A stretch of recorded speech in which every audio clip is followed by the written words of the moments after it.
Control and coordination निकालिए, अभी वो उसकी एक्सरसाइज बाद में होगी।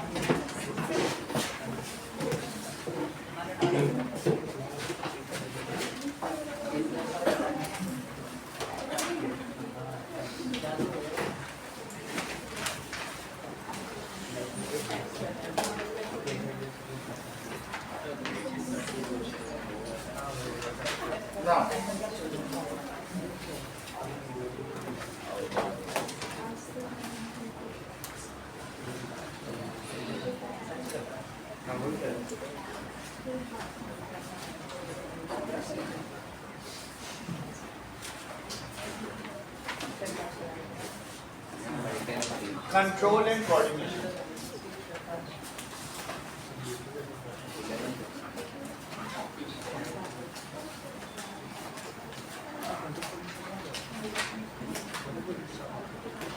Our different limbs are having controlled movement and also they coordinate with each other. जैसे कभी तुम्हारा ऐसा हुआ उत्कर्ष कि तुम खाना यहाँ लेके जाना चाहते हो, यहाँ चला गया, ऐसा नहीं हुआ। This is very control. और ऐसा भी हुआ है कि यहाँ ले जाना और होंठ में खुलने से मना कर दिया और यहाँ लग गया। जैसे जैसे ही जाता, इवन रात में अंधेरा भी हो, इसके जाते ही मुंह खुल जाता। क्या कोऑर्डिनेशन है। ऐसा भी नहीं हुआ कि ये पैर उठाओ दूसरा भी उठ जाए, दोनों एक साथ तो गिर जाएंगे हवा में अगर दोनों रहेंगे। तो इस तरीके से जब एक रखता है तब दूसरा उठता। It is all coordinated movement. हमारी बॉडी में जितने भी मूवमेंट्स हैं वो इतने कोऑर्डिनेटेड हैं, इतने कैलकुलेटेड हैं। अगर तुम्हें देखना है तो कोई बैले डांसर देखो कैसे एक अंगूठे में अपनी बॉडी को कंट्रोल करती है, या कोई एक अच्छा कैचर देखो किस तरीके से बॉडी के एक मूवमेंट को कंट्रोल करता है, या और भी कहीं पर आप देख रहे हो एक्रोबैट को देख सकते हो।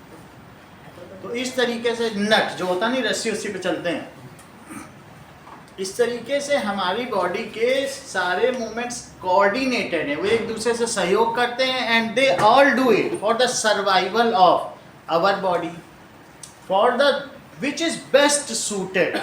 हमारी बॉडी कोऑर्डिनेट कर रही है, बात समझ में आ गई कि नहीं। And also respond to stimuli. कभी कभी कुछ होता है तो आग में हाथ पड़ जाता है तो हम रिस्पॉन्ड करते हैं, हाथ हटा देते हैं। अगर न रिस्पॉन्ड करें तो it is a symbol of life process. हम ये कह सकते हैं उसके जितने भी what are the different pattern in which life is shown, तो हम कह सकते हैं reproduction. These are the various process which shows that we are alive. तो डिफरेंट प्रोसेस जिससे हमें पता चलता है कि हम अलाइव हैं, उनमें कंट्रोल एंड कोऑर्डिनेशन भी है। सिर्फ हम ही कंट्रोल एंड कोऑर्डिनेट नहीं करते, प्लांट्स में भी कुछ मूवमेंट्स होते हैं जो उसके सर्वाइवल के लिए होते हैं। तो द चेंजेस, देखिए अवर बॉडी लिम्स, जो भी हमारे पार्ट्स हैं, हैव कंट्रोल्ड मूवमेंट। कंट्रोल बात नहीं करो, movement. And also different body parts coordinate. ऐसा होता है कभी कि ऐसे हाथ चले फिर ऐसे चले, ऐसे नहीं चलता। जब ये पैर चलेगा तो ये हाथ चलेगा, कि वही हाथ वही पैर तो नहीं चलता ना। ये भी एक कोऑर्डिनेशन। ये हम ग्रेविटी के अगेंस्ट अपनी बॉडी को बैलेंस करते हैं। Controlled movement and different organs and limbs. अंदर है तो हम उसे ऑर्गन्स कह देते हैं, बाहर जो अपेंडेजेस हैं, जो आउटवर्ड निकले हैं, उन्हें अपेंडेजेस कहते हैं या लिम्स। शरीर के बाहर निकला है तो लिम्स, अंदर अंदर रह गए तो ऑर्गन। ये क्या करेंगे? Coordinate with each other. ठीक है। सो this is important indication of that something is alive। ये हमें बताता है इस बारे में कि हम alive हैं। So this is important criteria of being alive, for being alive। Also we respond to stimuli।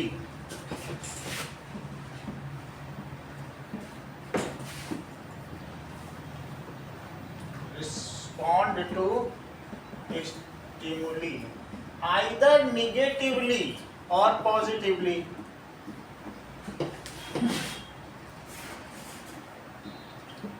अगर मान लीजिए धूप है, गर्मी का मौसम है, तो हम सन से दूर जाएंगे, है ना।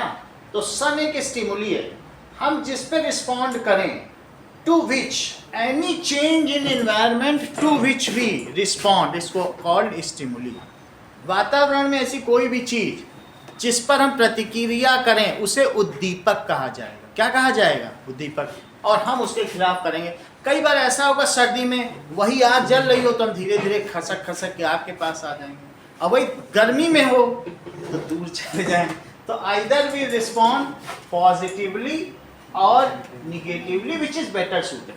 आग एक स्टिमुली है, गर्मियों में हम उसके निगेटिव जाएंगे और सर्दियों में आग के पास जाएंगे। तो सर्दियों में हम पॉजिटिवली रिस्पॉन्ड कर रहे हैं और गर्मियों में निगेटिवली। बात समझ में आ गई कि नहीं? जो भी चीज जैसा भी हो तो हम ऐसा करते हैं। What does it mean by stimuli? So the change in environment.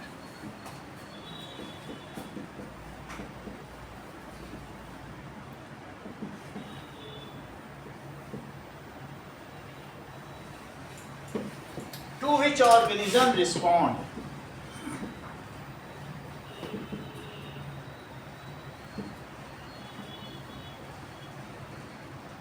Is called stimuli.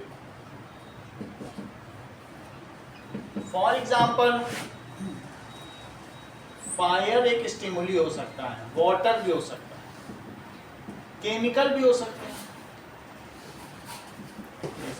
Light भी हो सकती है, लाइट पे हम रिस्पॉन्ड करते हैं, स्मेल भी हो सकती है, कोई अरोमा, खुशबू, हम उस पर भी रिस्पॉन्ड कर सकते हैं। तो ये okay. Now so what is our response to stimuli? So the body movement made either towards stimuli or away from stimuli, जो भी body movement करेंगे, it is known as response. Whatever body movements takes place either in favor of stimuli or away from it, उसी को response कहते हैं। समझ में आया? तो we response to stimuli. So we response to stimuli by making body movements.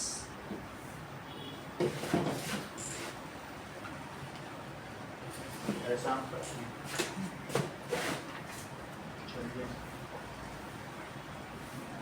So reaction to stimuli is a characteristic property. जैसे कोई कह दे कि भाई ये कोमा में चला गया है, तो तुम उसके हाथ में पिन भी प्रिक करोगे तो उसे कुछ नहीं होगा, वो रिस्पॉन्स ही नहीं कर रहा है, तो इससे पता चलता है भाई ये तो नियरली डेड हो गया।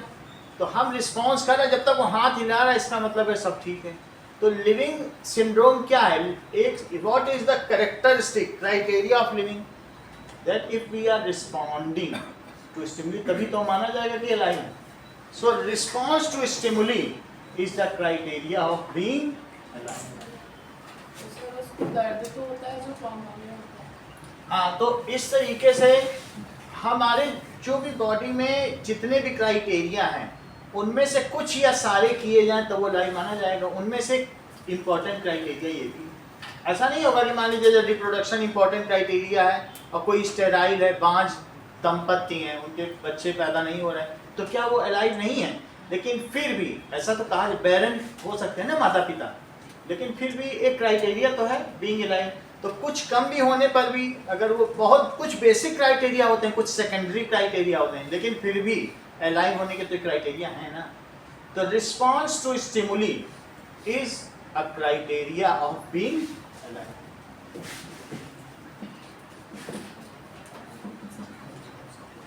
उद्दीपक के प्रति हमारी प्रतिक्रिया हमारे जीवन होने का प्रमाण होती है। Is criteria of being. Now animals can react to stimuli in a greater manner. However, the plants do it in a limited manner. Animal भी करते हैं और plants भी करते हैं. So animal respond to greater amount, but plants in limited amount.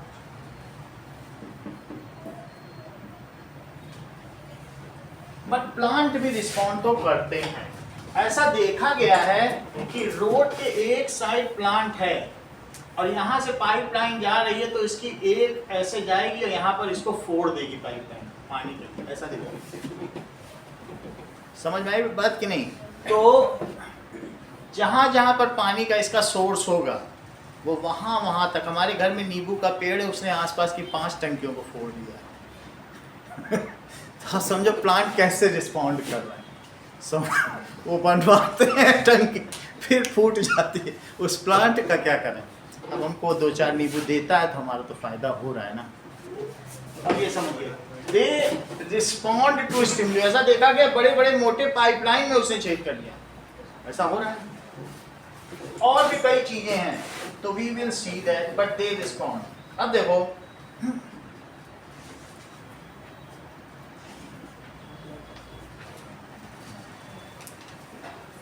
Now control and coordination 2 चीजों में देखेंगे. एक एनिमल्स में देखेंगे और एक प्लांट्स में. प्लांट्स में नहीं दिखाया गया आपके में, क्या है ना सर प्लांट्स? लास्ट में दिखाया गया. तो पहले एनिमल का देखेंगे. Now control and coordination in animals. Okay, so coordination system जो हमारे अंदर कंट्रोल एंड कोऑर्डिनेशन सिस्टम है, उसके लिए 2 चीजें हैं. कंट्रोल के लिए एक हमारे में है नर्वस सिस्टम और दूसरा है एंडोक्राइन सिस्टम. ठीक है? सर एंडोक्राइन में सारे हार्मोन्स आते हैं, एक्सो वाले नहीं आते. Endocrine system. एक्सोक्राइन हमारी बॉडी को कंट्रोल नहीं करता. वो तो अलग है, वो अलग से है सिस्टम, वो भी ग्लैंड से निकलेगा. वो हम इसके साथ बता देंगे. एक है तंत्रिका तंत्र, एक है अंतःस्रावी तंत्र. तो दैट इज नर्वस सिस्टम, तंत्रिका तंत्र, और एक है अंतःस्रावी जो ब्लड में अपना सक्रिय.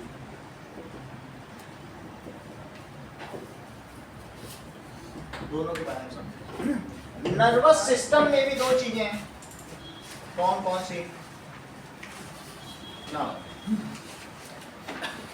देखो, नर्वस सिस्टम में हम देखेंगे पेरिफेरल नर्वस सिस्टम और एक है सेंट्रल. अभी लिख लो यहाँ पे है, धीरे धीरे बताएंगे क्या. पहले ये तो समझें, आगे की तो बात. फिर और इसका फ्लो चार्ट देखेंगे. इसका फ्लो चार्ट यहाँ पे है. तो कुछ ना कुछ हमारी बॉडी में अगर कंट्रोल या कोऑर्डिनेशन हो रहा है तो कोई सिस्टम होना चाहिए. कुछ हमारी बॉडी में यहाँ से एक नर्स जानी चाहिए कि नहीं, और नर्स जा करके हमारी स्पाइन से होते हुए ब्रेन में जानी चाहिए, और ब्रेन से एक मैसेज जाना चाहिए यहाँ की नस्ल को. भाई आपने इसको यहाँ टच किया, तो टच करने पे जब आपने किसी गर्म चीज को टच किया तो क्या उसके पास हीट एनर्जी है? हीट एनर्जी से यहाँ हाथ में कुछ ऐसे नर्व्स होंगे, तो क्या उनमें इलेक्ट्रिकल इम्पल्स क्रिएट हो जाएगा? क्या इलेक्ट्रिक करंट क्रिएट हो जाएगी? इलेक्ट्रिक करंट होकर के धीरे धीरे स्पाइन में आएगी और स्पाइन से ब्रेन में जाएगी. ब्रेन में बहुत कुछ है. ब्रेन में रिसीव किया उस मैसेज को कि अरे ये तो कुछ गर्म सा लग रहा है, बहुत ज़्यादा गर्म है. समझ में आई बात कि नहीं? तो जब ब्रेन ने रिसीव किया तो यहाँ पर एक ऐसा सिस्टम है जो रिसेप्टर है, जो रिसीव करता है. एक एनालॉगस सिस्टम है, वो प्रीवियस हिस्ट्री निकालता है कि हाँ हमने बचपन में छुआ था, वो भी ऐसे ही जलने वाली चीज़ थी, वो वहाँ रखिए. ऐसे नहीं अभी तुमसे पूछेंगे बुधवार को क्या खाता, शनिवार को क्या खाता, ये कुछ नहीं याद है. लेकिन तुम अगर जली होगी तो माइंड में वही चीज़ रखी जाती है. 0.02% ही स्टोर है. फालतू की चीज रखेगा तो माइंड पागल हो जाएगा नोट करने में। डायरी में भले नोट करते रहो, माइंड नहीं रखता। माइंड वही नोट करता है जो उसके survive, it is you are at the verge of survival, जो तुम्हारे जीने मरने पे आ जाए वही चीज रखेगा। अभी मैं पूछूं, बताओ पिछली बार कब जली थी या सर पे ईंट कब गिरी थी, तो कह दो कि बहुत छोटी थी, 11 साल की थी तो सर पे ईंट गिर गई थी और जली तब थी, और ये सब याद रहेगा। लेकिन ऐसे में पूछूं डे वाइज तुमने संडे को क्या खाया, मंडे को जरा लिख के दो, कुछ नहीं लिख के दे पाओ। समझ में आई बात कि नहीं? अब देखो हमने ये छू लिया, ध्यान दीजिए, तो छूने के बाद वो पीछे से डिकोड करेगा कि हाँ हम 4 साल की उम्र में ऐसे ही छुआ था, तो वो चीज रखी। बच्चा दूसरी बार नहीं छूता है, आग से जल जाए आग नहीं छूता है, वो वहाँ स्टोर है, जो हमारे सर्वाइवल के लिए mind it is very intelligently working. समझ में आ गई बात? अब जैसे देखो यहाँ पर वो एक मैसेज देगा, मैसेज उसी स्पाइन से होकर यहाँ तक आएगा, यहाँ तक नहीं आएगा, यहाँ से तो रिसेप्टर था, एक यहाँ तक आएगा, तो यहाँ पर क्या होगा बताओ? ये जो नर्व्स हैं, नर्व्स में एक तरीके का कोई ना कोई हार्मोन सेक्रेट किया जाएगा, तो ये नर्व सिकुड़ जाएगी। इसको ऐसे सिकुड़ के देखो तो हाथ ऊपर उठ जाएगा, तो यू बी हैव रिस्पॉन्डेड। 2 तरीके के रिस्पॉन्ड, समझ में आई बात कि नहीं? चाहिए हम ऐसे दोस्त से बात कर रहे थे, अरे आग थी, मतलब आपने सोचा नहीं है, इट इज, ये रिफ्लेक्स एक्शन है, समझो जरा, इट इज विदाउट थिंकिंग। 2 तरीके के रिस्पॉन्स हैं। आप if you are responding something without thinking तो उसे क्या कहेंगे? Reflex action. अब दूसरी चीज देखो, बच्चे ने ग्लास उठा लिया, एक कांच का कप, वो छोड़ नहीं रहा है, मम्मी ने झापड़ मारा था पिछली बार, छोड़ देंगे महंगा है, हमें और मार, वही यहाँ पर क्या जाता है। 2 तरीके के रिस्पॉन्स है, one is the response by thinking और वन इज हम इंटेलिजेंटली रिस्पॉन्स करते हैं। ऐसा नहीं कि छोड़ दें, हम रख देते हैं, महंगी चीज़ है चाइना के लिए की छोड़ देते हैं। अच्छा, इसमें क्या होता है कि जब पहली बार नुकसान हो जाता है तो हमारे पास एक स्पाइन है, तो माइंड कहेगा कि next time I am giving you authority, spine को ही दे देगा, रेगुलेटरी अथॉरिटी।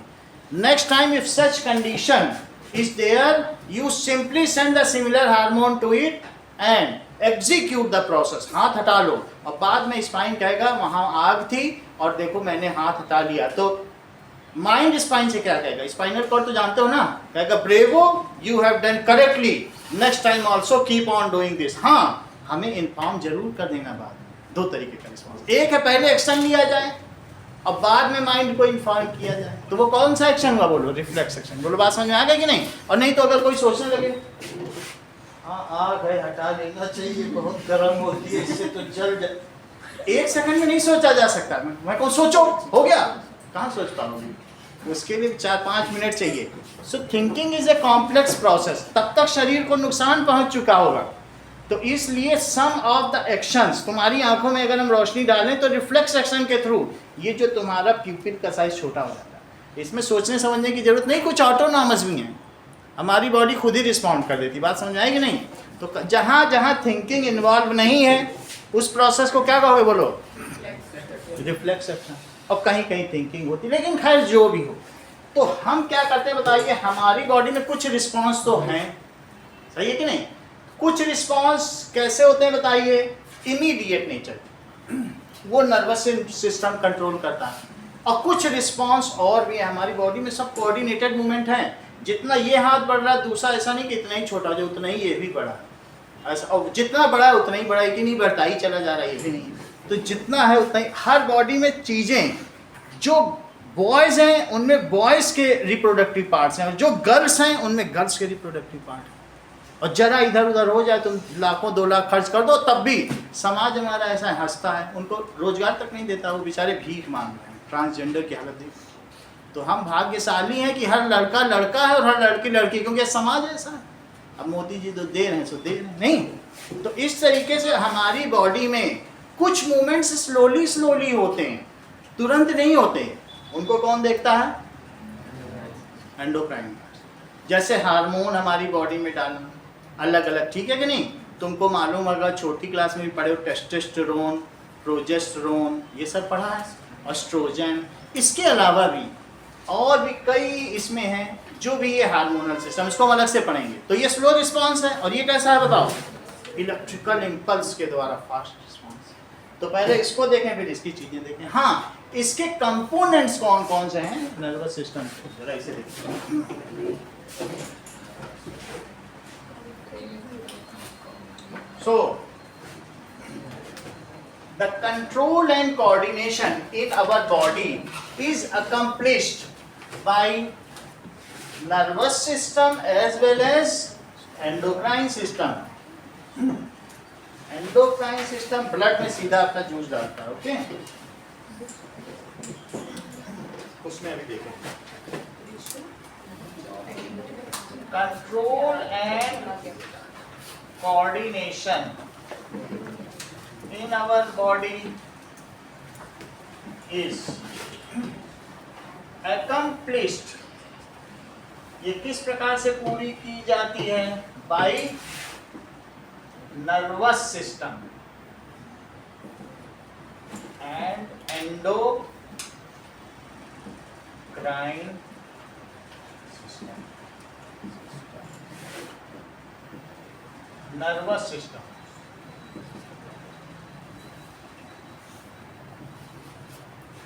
हमारी पूरी बॉडी में नर्व्स का जाल फैला हुआ है, जैसे देख लिया जाए कुछ इस तरीके से, ठीक है। ये तो इसमें ब्लड एंड वेन्स हैं, लेकिन इसी तरीके से, वैसे तो ये ब्लड एंड वेन्स हमने देखा ना, वेन्स हैं और आर्टरीज हैं, ऐसे है ना, लेकिन ऐसे ही कुछ ये तो ब्लू वाली और ये ब्लू वाली आपने देखा होगा कि वेन्स हैं और रेड वाली आर्टरीज हैं, लेकिन ऐसा ही कुछ जाल फैला होगा नर्व्स का, फैला होगा कि नहीं? चलिए, पूरी बॉडी में हर जगह जहां भी हम हाथ छूते हैं और हाथ हटा लेते हैं, रिस्पॉन्ड जो भी बॉडी हमारी यहाँ भी छू जाए तो हाथ हटा लेते हैं कि नहीं? नर्व्स हर जगह पूरी बॉडी में।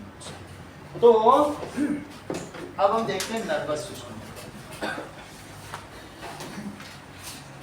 Neuron is the basic unit of nervous system. कभी तुमने देखा होगा ना नर्व सेल, 9th में पढ़ा है कि नहीं, नर्व सेल या न्यूरॉन। तो neuron is basic functional unit of nervous system.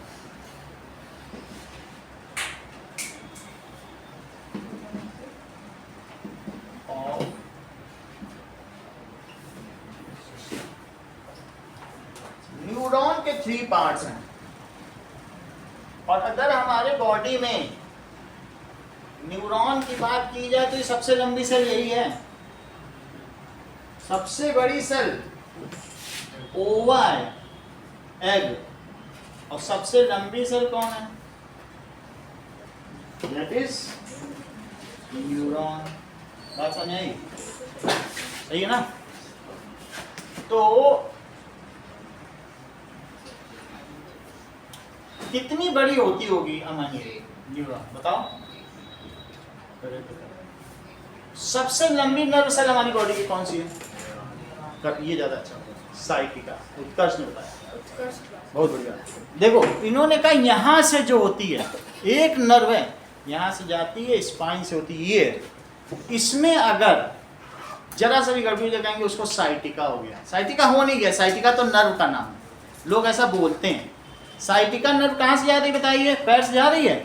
अच्छा, इसमें भी क्या है, ये नर्व्स कहाँ से जा रही? देख लो, हमारी पूरी बॉडी में पेरीफेरी चारों तरफ होती है कि नहीं? तो पेरीफेरी से नर्व्स निकली बहुत सारी, जैसे तुमने कहीं देखा इलेक्ट्रिक वायर का जाल हो, वो पाइप से होकर जाता हो, तो इस पाइप से जा रहा है। ये जो स्पाइन है क्या इसी के थ्रू जा रहा है? और कहाँ जा रहा है बताइए? इट इज गोइंग टू, ये देखो, तो ये ब्रेन पे जाएगा, ऊपर तो ये सर है, इसी में जाएगा, ये इसके थ्रू यहाँ से जाके किस में जाएगा? ये, और इसी में जाएगा, ब्रेन पे जाना है, ब्रेन को कमांड तैयार करनी, फिर वापस इसी के थ्रू आकर के जो मसल्स को चला जाएगा। तो कई बार लोग ऐसे बैठते हैं, जरा सोचो, जिस पाइप से ही तार जा रहा उसी को मोड़ो, फिर सीधा करो, सब तार वहां रप्चर हो जाएंगे। तो फिर जैसे ये नहीं है, ऐसे बैठ गए और फिर सीधा करो तार, फिर ऐसे में क्या होगा? है सर क्या पूछा, दोबारा पूछना सर। रिस्पॉन्ड कहाँ गड़बड़ी है? बैठने में।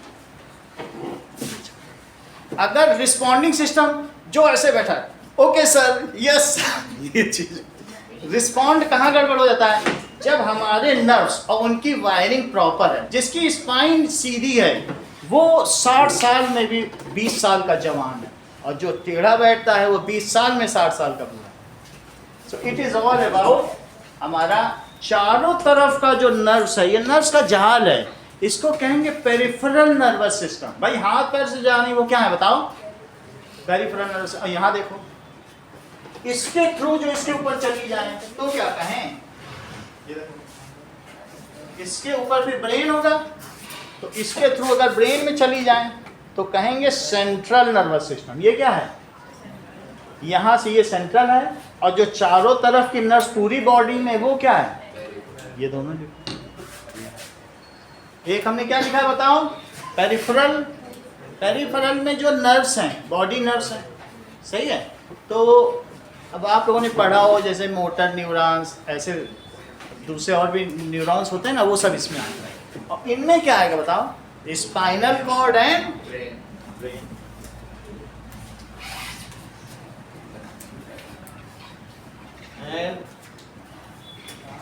इनके नर्व्स अभी बताएंगे, इसके 3 पार्ट। चलो, तो अभी हम सबसे पहले क्या बात कर रहे हैं कि that is nerve cell is a long cell. बहुत बड़ी बड़ी होती है, आधा आधा मीटर की 2 होती है, कई बार आधा दो नर्व सेल यहाँ से आते हैं। अच्छा, इनके 3 पार्ट्स होते हैं।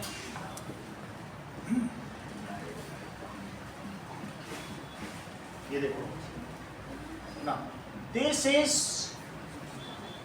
Cell body. यहां से यहां तक क्या है? Cell body. फिर दूसरा है axon,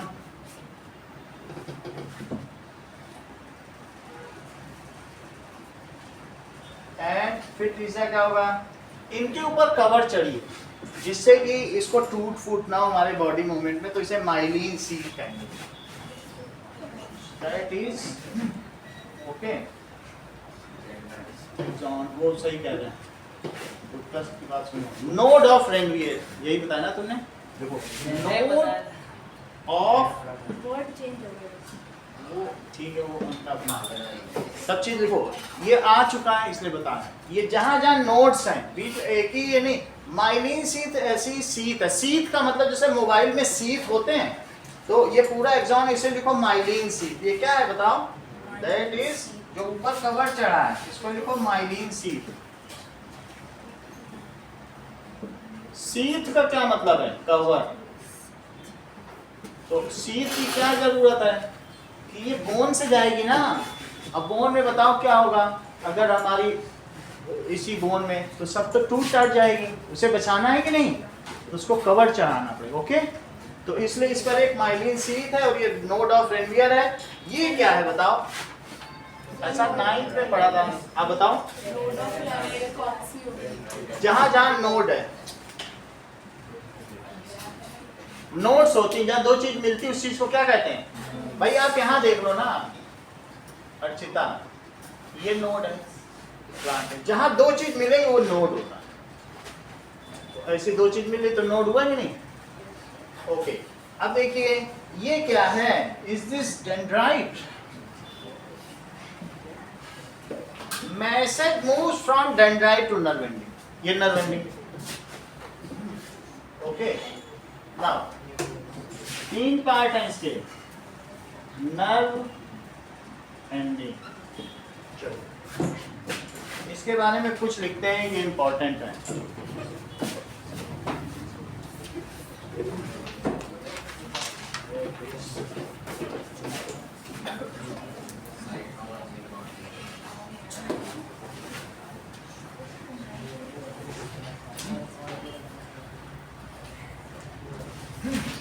okay, nervous system is the longest nerve of the body. It is longest cell of body. It has 3 parts.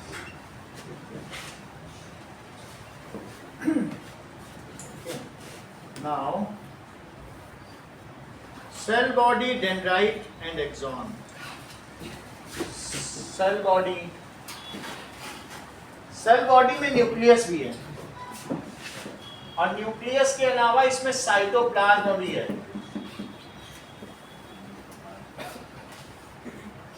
Ribosome भी हमने दिखा दिया। सो सेल बॉडी, डेंड्राइट जो बाहर निकला है वो डेंड्राइट है। इन दोनों को मिला के एक पार्ट कहा गया है। और तीसरी चीज है एक्सॉन। नर्व एंडिंग को कोई खास स्थान नहीं दिया गया।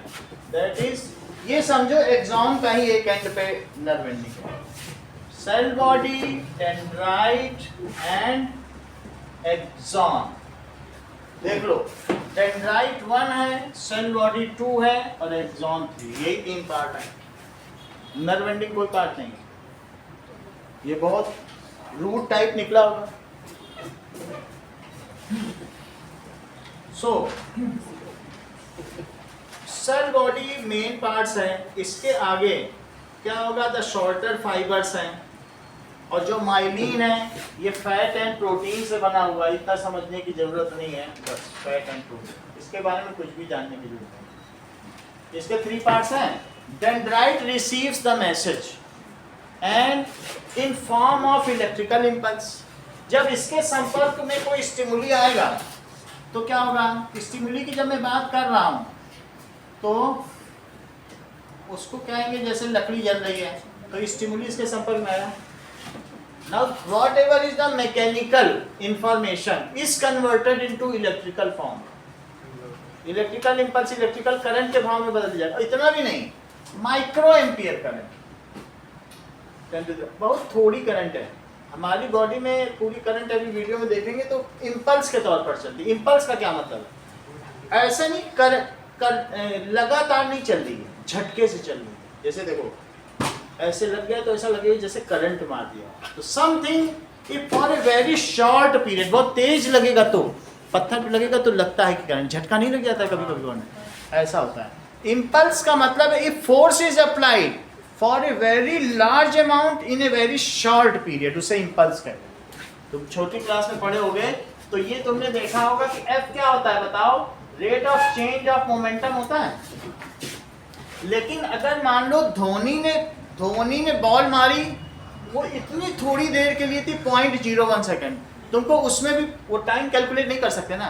एक होता है कि लगातार ट्रॉली लेके चल रहे स्टेशन में, वो ज़्यादा समय कैलकुलेट, लेकिन अगर टक से मार दिया या कोई बैडमिंटन प्लेयर है, बिलियर्ड प्लेयर है, तो जरा सी देर में मारी, ऐसे में it can not be calculated. At that time the product of force and time is known as impulse. इसको क्या कर देंगे बताओ? F इंटू टी को क्या कर देते हैं? Rate of change of momentum impulse. हमें इतना नहीं समझना है, फिर भी ये देखें इम्पल्स क्या है बताइए। तो उसी वर्ड पे यहां लिया गया है। If some force is acting for a very short period and it is of large amount, तो उसे इम्पल्स कहेंगे कि नहीं? वैसे इनका मल्टीप्लाई इम्पल्स। अब जरा देखो, तो मैंने क्या बताया कि जब स्टिमुली आएगा तो इसमें एक इलेक्ट्रिकल इम्पल्स जनरेट होगी, एक करंट जनरेट होगी। करंट का क्या होगा? It is some surge of current. जैसे करंट जनरेट हुई, वो स्पार्क आगे मूव कर गया, it is a surge of current, वहां तक स्पार्क मूव कर। इस चीज को हम देखें, फिर आगे की बात करें। Now how the surge of current is generated.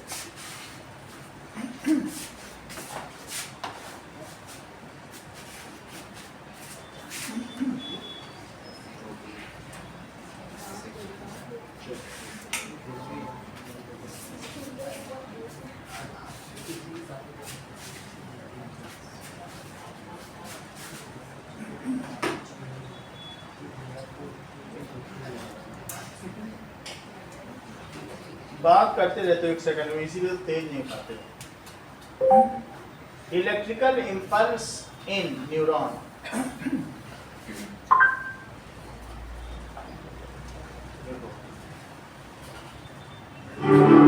ये किस तरीके की करंट जस्ट बस चलती जा रही है, ये बाद में देखेंगे।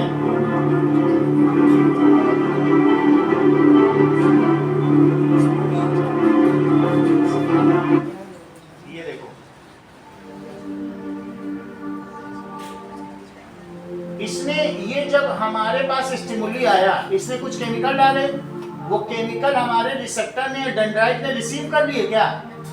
उसको रिसीव करने पर उसी की तरह अगर ये गर्म है तो गर्म, अगर ठंडा है तो ठंडा, वैसा उसने इलेक्ट्रिकल इंपल्स तैयार किया और इस इलेक्ट्रिकल इंपल्स, वही इलेक्ट्रिकल इंपल्स इसके थ्रू चला गया और वहां से चल करके यहाँ पहुंच गया होगा।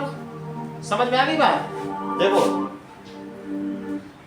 क्या बात बताई गई है, जैसे इसने कुछ केमिकल छोड़े तो रिसेप्टर्स हैं, यहीं पर क्या है बताइए, रिसेप्टर्स हैं, तो वो रिसेप्टर्स क्या करेंगे, इसके केमिकल को सेंस कर लेंगे और उसी की तरीके का ही, नहीं तो ब्रेन को कैसा पता चलेगा ये करंट किसकी है, ठीक है कि नहीं, उसी के अनुसार वो एक इलेक्ट्रिकल इंपल्स या करंट, इलेक्ट्रिक करंट जनरेट कर देंगे, वो उसके थ्रू चलती जाएगी। यहाँ आने पर सिर्फ एक ही न्यूरॉन नहीं जाता है, अगर एक न्यूरॉन है फिर इसके अलावा यहाँ दूसरा डेंड्राइट भी है, ये देखो, तो ये दूसरा डेंड्राइट है तो उसमें भी ऐसे होगा क्या, ऐसे, तो उसके थ्रू भी जाएगी करंट, ये दूसरा वाला हो गया। तो अब एक न्यूरॉन दूसरे न्यूरॉन को कैसे संदेश देगा, ये ठीक है। इन्होंने कहा कि यहाँ पर भी डेंड्राइट होंगे और इन दोनों के बीच में, जैसा अभी अरविंद ने बताया, यहाँ सिनेप्स होगा या सिनेप्टोनीमल गैप है, तो क्या बताया, वहीं पर वो भी बात बताई जा रही है उसके पीछे वाले में, यानी एक की नर्व एंडिंग और दूसरे में क्या बताई है, रिसेप्टर, तो ये जो नर्व एंडिंग है उसका एंड ऐसा है और रिसेप्टर को भी मैग्नीफाई करके देखा जा सकता है, ये डेंड्राइट में दिखा रहा हूँ, लेकिन डेंड्राइट में भी ऐसा एक एंड होगा, तो जब ये यहाँ से अब छोड़ेगा मैसेज कि भाई अब हम छोड़े तुम रिसीव करो, यहाँ तक इलेक्ट्रिकल इंपल्स आया, अब ये फिर से some chemical neurotransmitters are released in synapse, यहाँ तक करंट आई जो एम्पियर में थी, यहाँ से करंट कैसे दे दे, इनके बीच तो गैप है, इस गैप को क्या कहेंगे, सिनेप्स या सिनेप्टोनीमल गैप। अब देखो यहाँ से जब ये करंट आई तो यहाँ से क्या रिलीज करेगा बताओ, इसमें क्या ट्रांसमिट करेगा, यही न्यूरोट्रांसमीटर, ये अंदर नहीं जाएंगे, इनके आगे कुछ सेंसर्स लगे हैं, तो ये जिस आकार के होंगे वहीं जाके बैठेंगे, कुछ हीट के लिए होंगे, कुछ वाटर के लिए होंगे, कुछ कूलनेस के लिए होंगे, इनको मालूम है जो ये लॉक एंड की सिस्टम है, जिसकी चाबी उसी का ताला लगेगा और कहीं बैठ नहीं सकते, उसको वीडियो में देखें कि कहाँ कौन बैठा, ठीक है।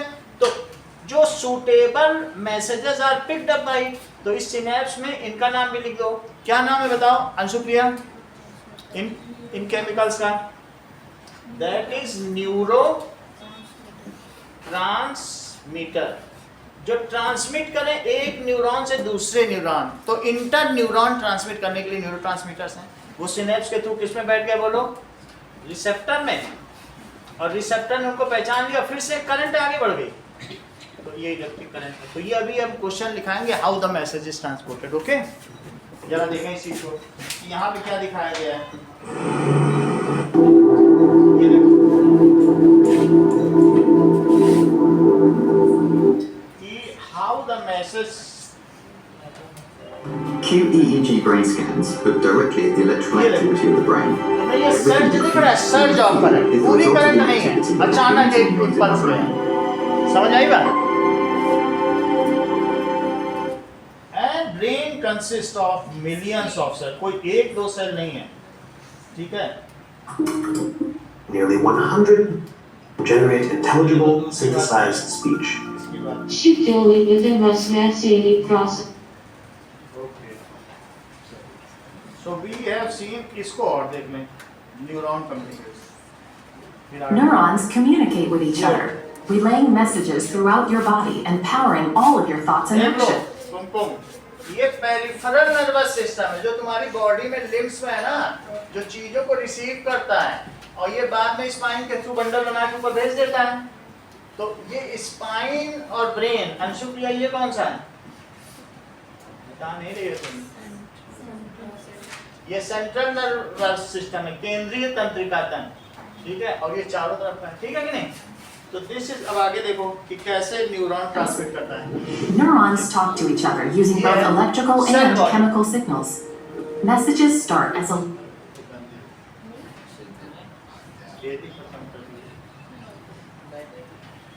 चलो अभी आएगा, चलिए अब देखिए क्या हो रहा Electrical है? signals traveling rapidly down a neuron. These signals are called action potentials. When they reach the gap between two neurons, the messages need some यहाँ help पे to देखो get across. यहाँ देखो ये The information is transformed from an action potential into a chemical message. फिर से समझो. Now the electrical impulse is again converted into chemical message. ठीक है? These chemical substance which help in transferring message from one neuron to other neuron are known as neurotransmitter. Those chemical substance which transfer message from one neuron to other neuron, केवल एक ही neuron तो नहीं जाएगा. जिसने receive किया वो sensory neuron, जो इसके अंदर स्पाइन के अंदर वो कौन सा बताइए, रिले न्यूरॉन. और जो रिले न्यूरॉन ने पहुंचा दिया, अब ब्रेन ने कमांड दे के भेजा जो यहाँ तक आएगा, वो मोटर न्यूरॉन. फिर यहाँ पर ये हार्मोन रिलीज करेगा, हाथ सिकुड़ जाएगा और फिर हम आग से यहाँ तक आएंगे. बोलो तीन तरीके के. जिसने मैसेज लिया सेंसरी न्यूरॉन या रिसेप्टर न्यूरॉन बोल दो. दूसरा जो स्पाइन के अंदर है रिले न्यूरॉन. अगर मान लो स्पाइन ने कहा नहीं हमें सोचना नहीं, ये तो बिल्कुल इमरजेंसी है, फिर माइंड हमसे कहेगा तुम सोचने लग गए थे, तुम पागल अर्जली हो क्या, वहाँ हमारे पास भेजा, उतनी देर में तो जल जाएगा आदमी. तुमको बोला था पहली बार कि इसमें रिफ्लेक्स एक्शन करना है तुमको. तो स्पाइन बहुत वफादार है, तो वो क्या करेगा, ऐसे टाइम पे यहाँ से आया सेंसरी न्यूरॉन, यहीं रिले न्यूरॉन है, और यहीं से उसने मोटर न्यूरॉन को आदेश दिया जाओ वो हार्मोन रिलीज करो और हाथ सिकोड़ो. इधर कॉन्ट्रैक्ट इट और डायलेट इट, जैसा करना होगा वो कर देगा. समझ में आई? और अगर उसे मैसेज देना होगा, इंटेलिजेंट रिस्पॉन्स है कि गर्म दूध का कप है मम्मी मारेंगी, वो दूसरा, वो सब स्पाइन जानता है कि उसे रिफ्लेक्स एक्शन लेना है या इंटेलिजेंट एक्शन लेना. बोलो बात समझ में आई कि नहीं आई? देखिए अब यहाँ देखो, the chemical substance which transfers information from one neuron to other neuron, that is interneuron transfer, is accomplished by neurotransmitter through synaptonemal gap. इसके बीच में सिनेप्टोनीमल, या जरा ये देखो, क्या तुमने यहाँ रिसेप्टर के लिए कुछ पिट्स दिख रहे हैं, गड्ढे, वहीं वो जाएंगे.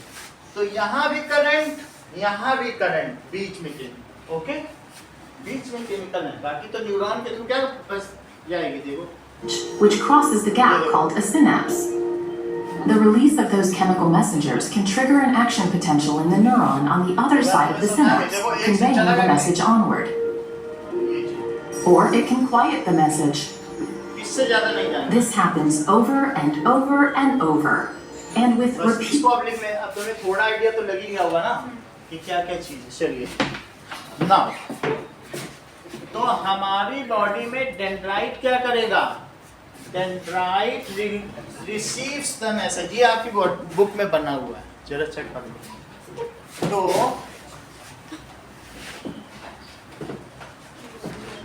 पहला फिगर इसी का ही है.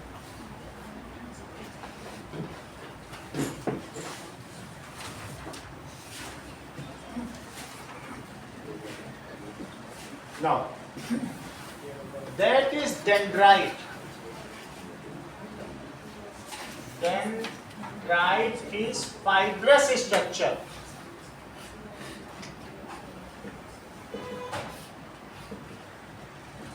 At जो भी टर्मिनल्स होंगे at cell body which receives message from stimuli, convert it. अगर इसमें फायर आती है तो फायर की ये मैकेनिकल मैसेज को, जिस चीज में प्रेशर होता है उसे मैकेनिकल कहते हैं, और उसको इलेक्ट्रिकल फॉर्म में कर देगी. समझ आई बात कि नहीं? Convert it from mechanical form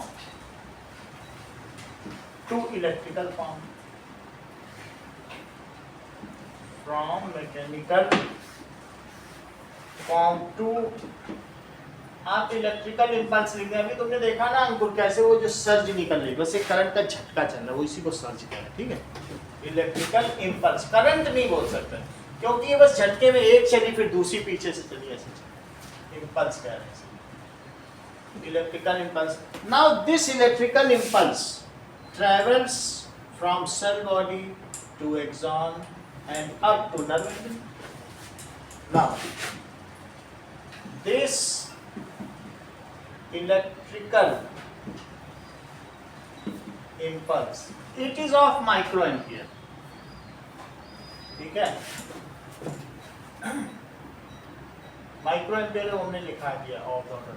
moves from cell body to axon and then up to nerve ending. अब ये nerve ending तक पहुंच गई. At nerve ending, इस nerve ending पे क्या होगा?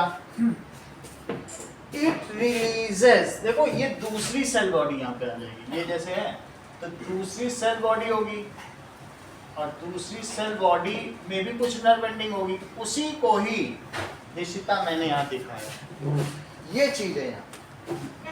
दूसरी सेल भी तो होगी ना, तो दूसरी सेल तक यहाँ कैसे मैसेज पहुंच जाएगा? ये इसके बीच में जो गैप है इसको सिनेप्स कहा गया. ठीक है, so at nerve ending there is, ये जो dendritic tip of other nerve cell is present. However, there is a gap between. इसे डेंड्राइटिक टिप कहेंगे. क्या कहेंगे? पूरा तो डेंड्राइट है. So at nerve ending, dendritic tip of other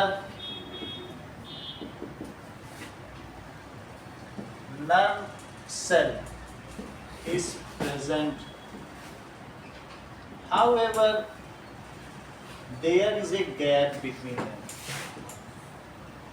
There is a gap between, ठीक है, nerve ending and dendritic tip. Nerve ending, इनके बीच के गैप को कहेंगे एंडिंग एंड डेंड्राइटिक. ये चीज जो बता रहा हूँ ये 3 नंबर की आती है कई बार, तो आपको यही लिखना है, how message is transmitted from one nerve to another. ठीक है, चलो. Nerve ending, there is a gap between nerve ending and dendritic tip. इस टिप को हमको, इस गैप को क्या कहोगे? दिस गैप इज कॉल्ड, सही है, called synapse. A chemical substance called a neurotransmitter is released by nerve ending. Nerve ending क्या रिलीज कर देगा? Chemical substance. A chemical substance, neurotransmitter. जो न्यूरॉन से ले जाए उसके नाम पे बस ऐसे इन्होंने रख दिया है, neurotransmitter is released in this gap by nerve ending.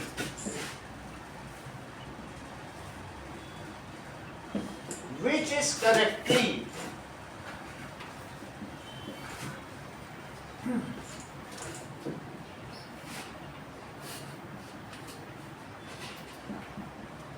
recognized by, उसको वो रिकॉग्नाइज कर देगा, recognized by receptors present. वहाँ receptors present हैं. अभी एक और वीडियो देखेंगे उसमें वो बिल्कुल अलग अलग तरीके के चाबी ताला टाइप रिसेप्टर है. तो receptors present है, वो पता लगा लेगा ये आग का सिग्नल भेज रहा है कि पानी का. जैसा होगा तो वैसे ही तो एक्ट करेगा कि नहीं करेगा. receptors present on dendritic tip, dendritic tip, and again converted into, फिर उसे क्या करेगा बताओ अमन भाई? उसने उस मैसेज को पकड़ लिया केमिकल को, इससे तो यहाँ से इसने पकड़ने के बाद फिर इलेक्ट्रिसिटी जनरेट कर दी, and again converted into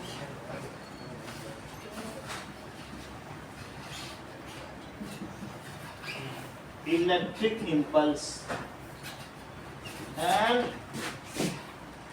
message proceed further, message आगे बढ़ेगा।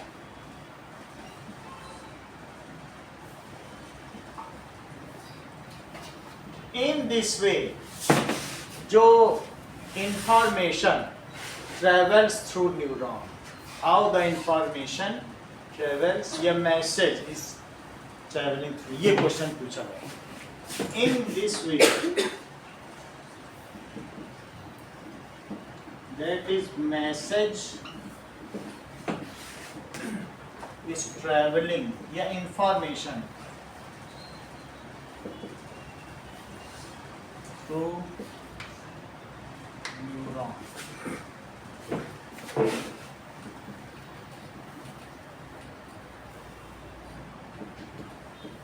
तो ये बात हम लोगों ने देखी कि न्यूरॉन क्या करता है।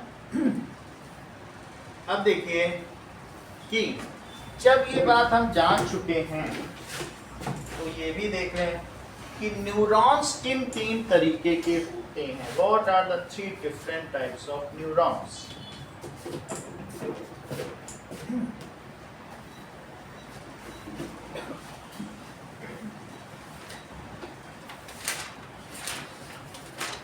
वही थ्री टाइप्स हम पेरिफेरल नर्वस सिस्टम में भी लिखेंगे। Okay, three types of neurons on basis of their mode of function. वो क्या काम करते हैं, कहाँ उनकी लोकेशन है, उसके आधार पर इनका वर्गीकरण किया गया है। So first is sensory neuron.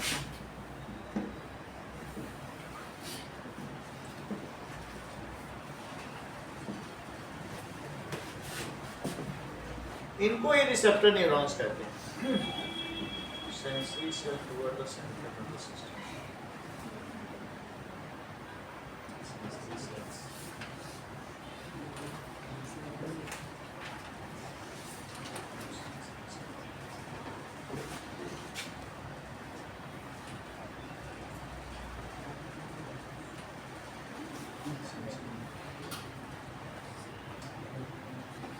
एक और भी बात है, देखो थोड़ा सा इसको बताने के लिए कुछ भी और भी बताते हैं। मान लीजिए यहाँ पर हीट है, तो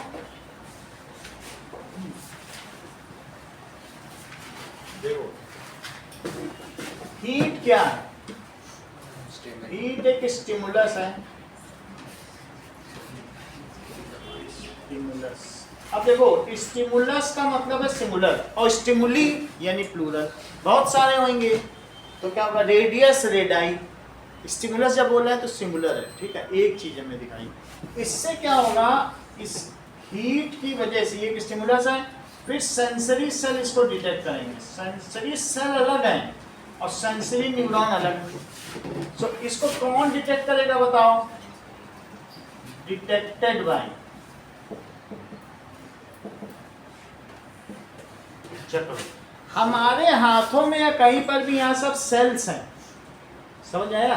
तो सेंसरी सेल डिटेक्ट करते हैं, फिर इसके पीछे सेंसरी न्यूरॉन अलग है, they it is picked up, hand over the message, वो अप्रोप्रिएटली एक्सेप्ट कर लेते हैं। देन फिर इससे क्या होगा, then it moves through sensory neurons. So sensory neurons क्या करेगा, picks up the information from sensory cells present at the just beneath the skin. वो कहाँ पाए जाएंगे बताओ, बीनीथ। समझ आ गई बात कि नहीं, बोलो बात समझाई। अभी जब हम रिफ्लेक्स आर्क लिखाएंगे वहाँ लिखा है, तुम बुक में भी देख सकते हो। तो सेंसरी सेल अलग है, सेंसरी न्यूरॉन अलग है, कहीं अलग से आर्क नहीं बनी है, बनी हो तो हम दिखा देंगे, दूसरी बुक में है उससे दिखा देंगे, वीडियो में दिखा देंगे। तो ये क्या करेंगे बताइए, सेंसरी सेल ने पिकअप किया, यहाँ सेल्स हैं, सेल्स अलग होती है, फिर उनके पीछे न्यूरॉन है। तो यहाँ से कहाँ गया बोलो, सेंसरी न्यूरॉन, तो न्यूरॉन ने पिकअप कर लिया। अब आगे देखो, इसके बाद की बात हम करें।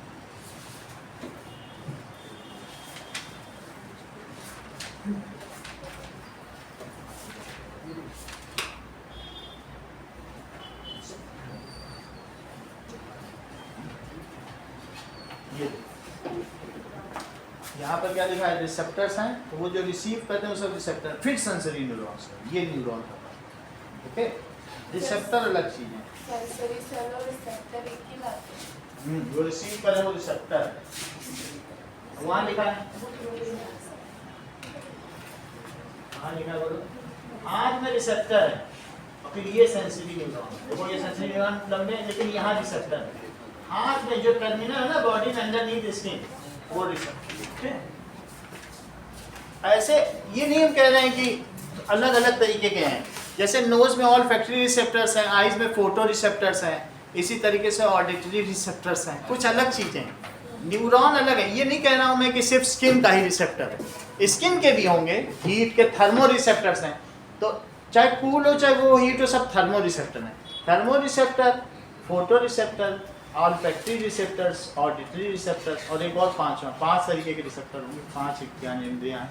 ये gustatory, olfactory, photo, auditory, thermo, 5 receptors हो गए। तो हमने क्या लिखा बताइए, दैट इज वो हम इसमें आगे बता देंगे कि कौन से 5 तरीके। बस इतना तुम सोचो, सेंसरी न्यूरॉन की डेफिनेशन क्या लिखा है, that is sensory neuron transmit impulse, these transmit impulse from sensory cells, sensory cells को ही मैं रिसेप्टर कह रहा हूं, ठीक है। तो ये कहां तक ले जाएंगे, towards central nervous system, towards central nervous system. Central nervous system में क्या आएगा, that is spine, spinal cord आ जाएगी या ब्रेन भी आ जाएगा। समझो इस बात को, कहने का मतलब है भाई आई से वो स्पाइन को क्यों भेजेगी, क्या ऊपर से पहले नीचे भेजेगी तब ऊपर भेजेगी, इसका तो कहीं ब्रेन में ही सिस्टम होगा ना आई से, तो कहीं पर जहाँ भी भेजेगी वो ब्रेन में सीधा भेज देगी। हाथ है तो पहले स्पाइन के थ्रू भेजेगी, ये चीज सही है। तो इस चीज को देखें, ये डेफिनेशन कहना क्या चाहती है, फिर आगे की बात की कहने का मतलब है अगर हमने हाथ से किसी चीज को छुआ, जैसे आप अपने बुक का फिगर ही देख लो, बुक में फिगर दिया हुआ है, उसी से हम इस चीज को समझे। ये अगले पेज से फिगर देखो जरा। हमने मान लीजिए किसी चीज को टच किया, तो टच करने पर क्या होगा, हाथ में कुछ रिसेप्टर्स हैं, ओके, तो उसकी वजह से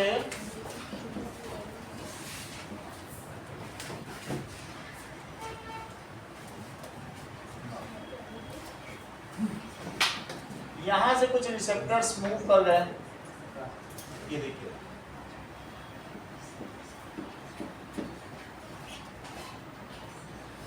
ना, यहां पर ये मैंने रिसेप्टर दिखाया, ओके,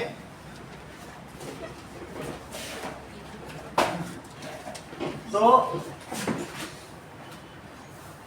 यहां से आगे गया, ये सेंसरी रिसेप्टर है, ये बीच में जाएगा, ऐसे बहुत सारे, सिर्फ यहाँ पर एक दिखाया गया है, लेकिन आप यहाँ देखो ना, दीज आर द वेरियस अलग अलग parts, small small bones are there, ठीक है। तो दीज आर, ये 23 क्वांटिटी की होंगी, अभी हम देखेंगे, इसके बारे में बताएंगे तो टोटल बता देंगे। तो हर एक बोन में इसको अगर हम सेक्शन दिखाएं, ये चीज दिखाई गई तुमको, इसी पोर्शन को तो दिखाया गया है, बीच वाले में फिगर में देखो, क्या यही सेक्शन दिखाया गया है, this is the section.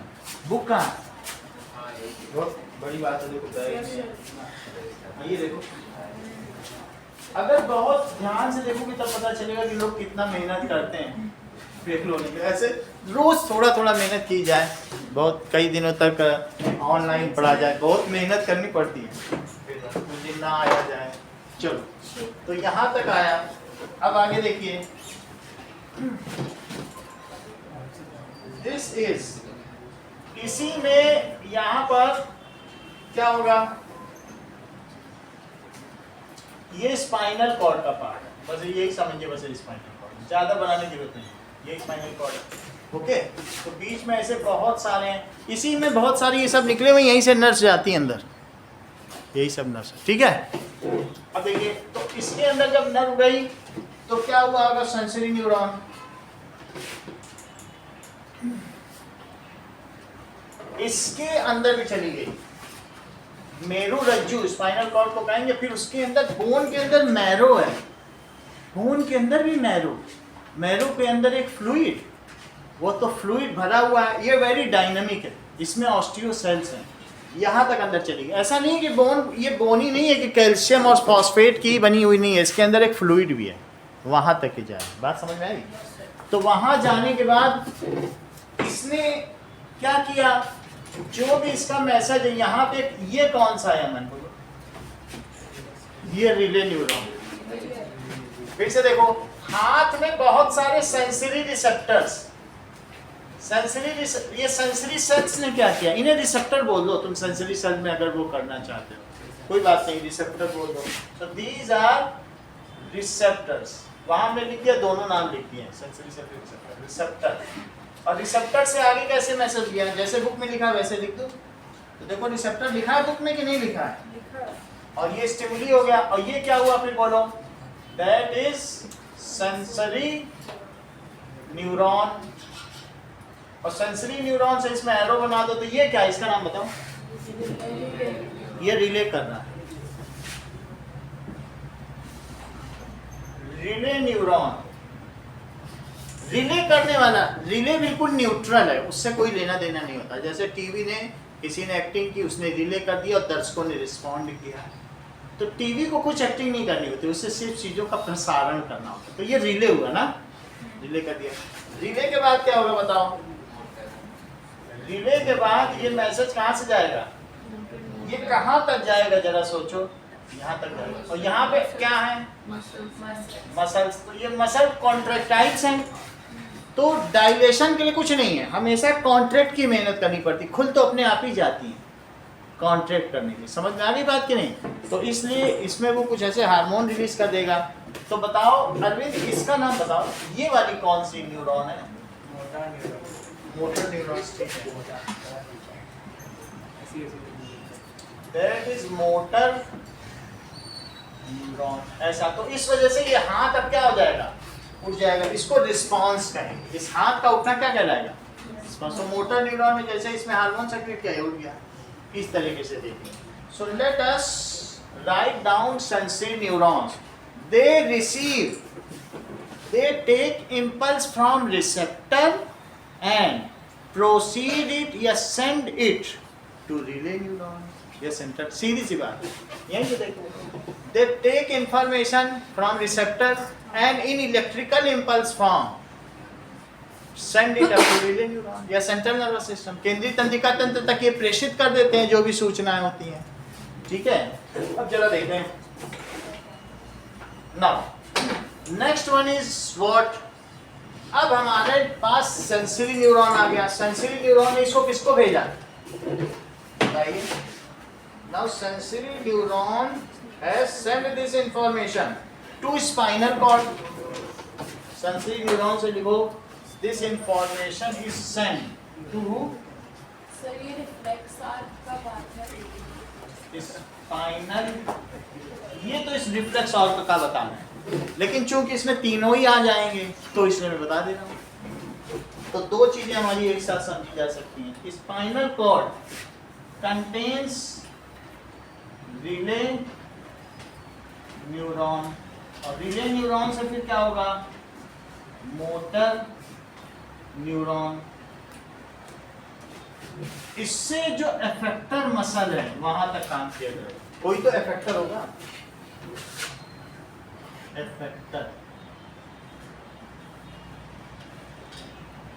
Muscle, और रिस्पॉन्स क्या होगा, लिफ्टिंग ऑफ हैंड या कॉन्ट्रैक्शन ऑफ मसल, दोनों एक ही बात है। साइंस में कहो तो कॉन्ट्रैक्शन ऑफ मसल है, और नहीं तो क्या होगा, लिफ्टिंग ऑफ रिस्पॉन्स। ऐसे आंखों में जब रोशनी पड़ेगी ऐसे बोला जाएगा, तुमको ये बनाने के लिए बोला जाएगा ताशी कि आंखों पे अगर टॉर्च डाल दिया जाए तुम्हारे तो तुम्हारे क्या रिफ्लेक्स एक्शन होगा, तो उसके लिए सब चीजें लिखनी पड़ेंगी ऐसे बना। तो वो हम अलग अलग सब रिफ्लेक्स एक्शन आज बता देंगे, ठीक है। एक होता है रिफ्लेक्स एक्शन, हाथ में हीट लगी, हाथ उठ गया, बोलो सोचना नहीं पड़ा ना। The action which are performed without thinking, उस एक्शन को क्या कहते हैं, which are of immediate and urgent nature, जिसके लिए सोचना समझना ना पड़े, because thinking is a complex and long process and it may harm your body if you delay by thinking, सोचने में तो समय लग जाएगा। तो ऐसी स्थिति में some actions are performed immediately because these are of urgent nature. So ऐसी स्थिति में the body adopts a shortcut path and that path is known as, पूरा सर्कल नहीं बनाती है, कहती है आर्क, इसलिए इसका नाम क्या पड़ गया, रिफ्लेक्स आर्क। आर्क ही तो दिख रही है नहीं है, तो इसलिए आर्क। चलो हमें इससे क्या लेना देना, हम तो टाइप्स ऑफ न्यूरॉन्स पढ़ रहे हैं।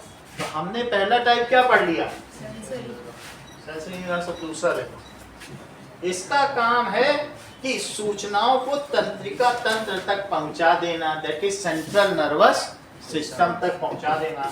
अब आगे का काम क्या होगा, नेक्स्ट देखते हैं। नाउ रिले न्यूरॉन्स,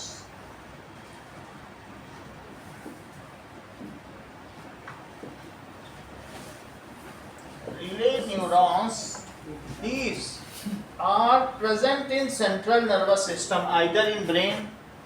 ब्रेन में भी बड़े कंपार्टमेंट हैं, एक होता है सूचनाओं को इकट्ठा करता है कलेक्टर, फिर एक दूसरा क्या होता है सीपीयू, प्रोग्रेसिंग यूनिट, वहाँ पर उसको प्रोसेसिंग यूनिट, क्या होगा प्रोसेसिंग, एक एनालाइजिंग यूनिट होती है, एक होता है कमांड प्रिपेयरिंग यूनिट। जब ब्रेन पढ़ेंगे तो बहुत कुछ है उसमें, पढ़ने के लिए ही बहुत कुछ है, क्या क्या हो रहा है। एक ऑफिस है और कोई एक स्टोरेज यूनिट भी है कि 4 साल में क्या हुआ, फिर 9 साल में क्या हुआ, फिर 12 साल में, स्टोरेज यूनिट, सब चीज़ें हैं ब्रेन में।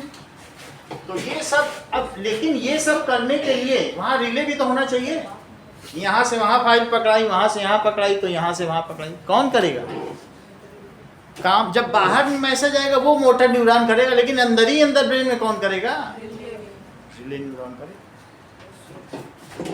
सो relay neuron present in spinal cord और ब्रेन, दोनों सेंट्रल नर्वस सिस्टम है ना। So it is present. Arvind, central nervous system में क्या क्या कंपोनेंट है बताओ, स्पाइनल कॉर्ड और ब्रेन, बस तुम समझ गए हो। Present in spinal cord and brain. So ये क्या काम करेंगे, these are the interconnectors between sensory neurons and motor, ये कनेक्टिंग लिंक है, इनसे और ज्यादा मतलब नहीं है। These are connecting link between sensory neurons and motor neurons। तीसरी बात देखो, मोटर न्यूरॉन्स, मोटर न्यूरॉन्स क्या करेंगे, मोटर न्यूरॉन्स ट्रांसमिट इम्पल्स। देखो ये दो काम करेंगे भाई, अर्शिता बताओ ये दो काम क्या करेंगे, बताती नहीं है चीजों को। दिव्या बताइए।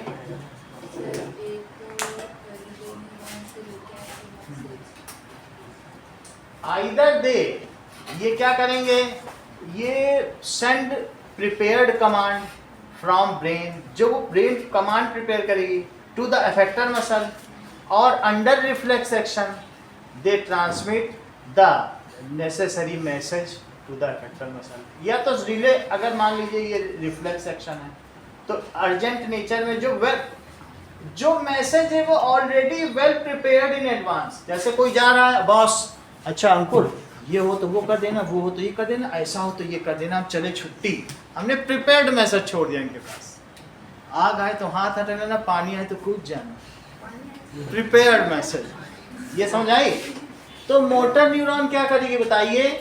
Either it transmits prepared message for reflex action, हाँ वो प्रिपेयर्ड मैसेज है, और the command send by brain किसके लिए बताइए? For response. किसी भी काम को करेगी कि नहीं? दोनों ही काम यही करेगी, अलग अलग नहीं है, वही मोटर न्यूरॉन है, चाहे कोई भी एक्शन वही करे। ठीक है, दोनों अलग अलग काम है। मेरा ये कहने का मतलब नहीं है कि इसके थ्रू ये भेज दे, कभी कभी ये बाईपास कर देती है, यही कहे कि नहीं नहीं अभी नहीं भेजेंगे, चलो तुम ब्रेन पे जाओ, ये महंगा कप है यहाँ भेज दे। ब्रेन सोचेगा, तब तक 2 मिनट में 1 मिनट में सोच लेगा कि नहीं, इतना सोचना ही उसको कि ये महंगा कप है, छोड़ना नहीं चाहिए। तो कई बार आप ये सोचो ये वाला रिले न्यूरॉन काम में नहीं है, अगर मान लो ये इसी मैसेज को बाईपास कर दे ब्रेन पे, ब्रेन में भी तो बहुत सारे रिले न्यूरॉन हैं, वहाँ यहाँ से वहाँ स्टोरेज से लिया जाएगा, ये सब वो सब काम हो गया महंगे कप को जब तुमने पकड़ा, तो तब मैसेज आ जाएगा। क्या जरूरत है कि यहाँ से आए? ये बाईपास सिस्टम का मैसेज बता रहा हूँ, लेकिन इसके पास दोनों ऑप्शन है, यहाँ से ऊपर पहुँचा देना या यहाँ से नीचे। सस्ता कप है, कह दो कल ही तो लाई, हमें मालूम है 10 रुपए के 6 लाए, ऐसा नहीं होता घटिया कप में चाय पिला नहीं, ऐसा होता है। तो किस तरीके से, अब ये देखो, तो मोटर न्यूरॉन का मतलब समझो, transmits impulses, it transmit impulses। वास्तव में ये प्रिपेयर्ड कमांड है या प्रिपेयर्ड इन एडवांस है, दोनों तरीके हो सकते हैं। impulses कहाँ से कहाँ तक करेंगी? फ्रॉम सेंट्रल नर्वस सिस्टम, या तो फ्रॉम ब्रेन करेंगी, ब्रेन भी तो एक कमांड बना लेता है, एंड और स्पाइनल कॉर्ड से कहाँ तक? टू एफेक्टर।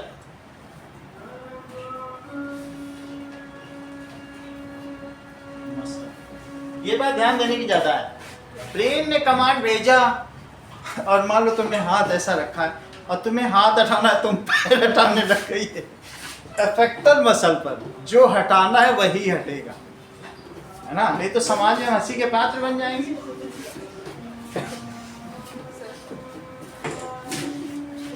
अब देखो, हाँ बढ़ गया फिर। चलिए, now let us come to reflex action.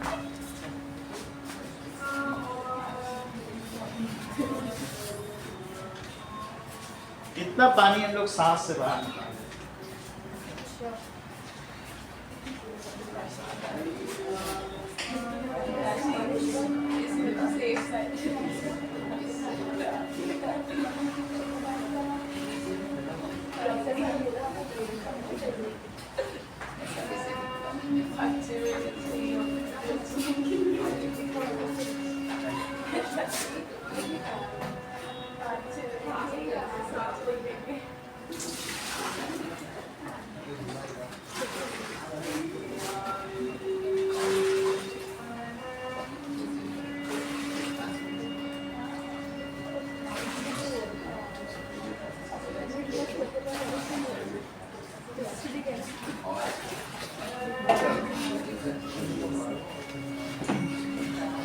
Okay, so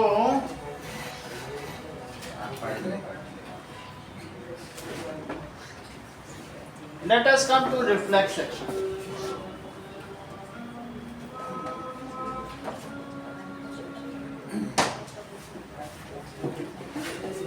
So we have seen that is our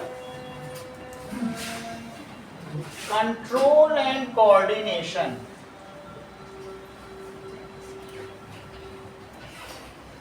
ये दो अलग अलग डिफरेंट ब्रांचेज हैं, यानी वो दो टाइप है, दो तरीके से हमारी बॉडी में होता है।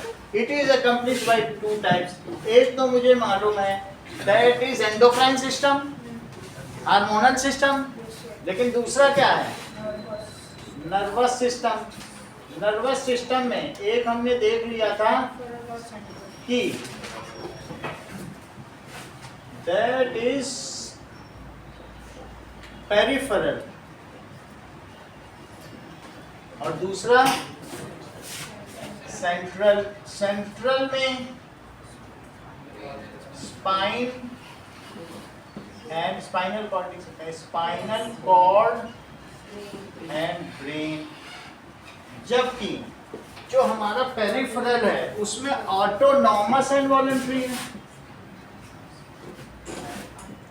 ऑटोनॉमिक एंड वॉलंटरी, दो तरीके से। अब हम देखेंगे पहले वॉलंटरी नर्वस सिस्टम, ठीक है। Let us see that is relay neuron.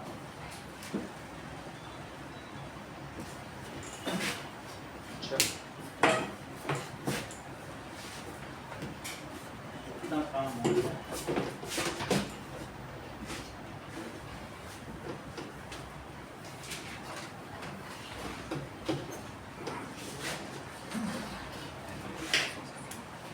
Autonomous nervous system, उसके पहले पेरिफेरल पे देख लेंगे, that is peripheral nervous system.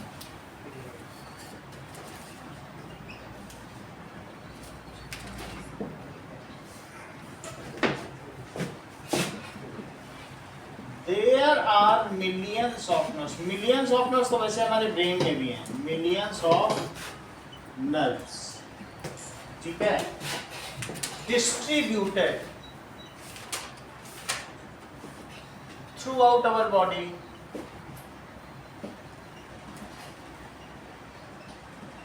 out our body, ठीक है। These are congested near our sense organs। जैसे इसमें बहुत ज्यादा होंगे, नाक के आसपास, कान के आसपास, आंखों में, वहाँ बहुत ज्यादा है, ऑप्टिक नर्व्स है ना, तो वहाँ ज्यादा कंजेस्टेड है। लेकिन फिर भी पूरी बॉडी में तो ही है। कई बार यहाँ जलते हैं तो जरा देर में हाथ आते हैं, और उंगलियों पे हो तुम्हारा कंजेस्टेड है, टक से हटा लिया, तवे पे हाथ जला, और यहाँ देर जल जाते हैं जब हटा, तो इसका मतलब है कि यहाँ नर्व्स कम है, उंगली पे होता है नहीं होता है, तो कहीं कंजेस्टेड है और कहीं कहीं पर डायलेटेड है, कम है ब्लड डेंसिटी। फिर भी these are millions are distributed through our body which collect information through stimuli and we respond according to it। जो हमारे लिए बेटर सूटेड होगा, जो मोस्ट फेवरेबल होगा, हम उसके हिसाब से रिस्पॉन्ड करेंगे, सही कि नहीं। सो ये क्या करती है बताओ, these collect इंफॉर्मेशन। वैसे ये किससे इंफॉर्मेशन कलेक्ट करेंगी, ये जो पेरिफेरल नर्वस सिस्टम के न्यूरॉन्स हैं ये रिसेप्टर से करेंगे, अभी तुमको बताया नहीं। सो दे कलेक्ट इंफॉर्मेशन फ्रॉम, कहाँ से, रिसेप्टर्स। रिसेप्टर्स में क्या बताइए, हमने बताया गस्टेटरी रिसेप्टर किसके लिए हैं, वो टेस्ट के लिए हैं। अब इसी तरीके से ऑलफैक्टरी, इसी तरीके से फोटो रिसेप्टर्स, ठीक है, फोनो रिसेप्टर्स होता है उसमें, फोनो होता है, ऑडिटरी नहीं होता है, फोनो रिसेप्टर। और पांचवा क्या है, थर्मो, तो दैट इज ऑलफैक्टरी, स्मेल हो गई, फोटो लाइट, फोनो ऑडिटरी दैट इज साउंड, और थर्मो हीट। ये सब क्या है, वास्तव में ये इनके लिए स्टिमुली हैं, जो टेस्ट के लिए करें तो टेस्ट एक स्टिमुली हुआ कि नहीं, बहुत सारे इसलिए स्टिमुली दिखते हैं। और ये receptors these collect information from receptors, और कहाँ भेज देते हैं बताओ ये सब, and transmit it to central nervous system. भाई पेरिफेरल की बात कर रहे हैं तो कहाँ भेज देते होंगे, transmit it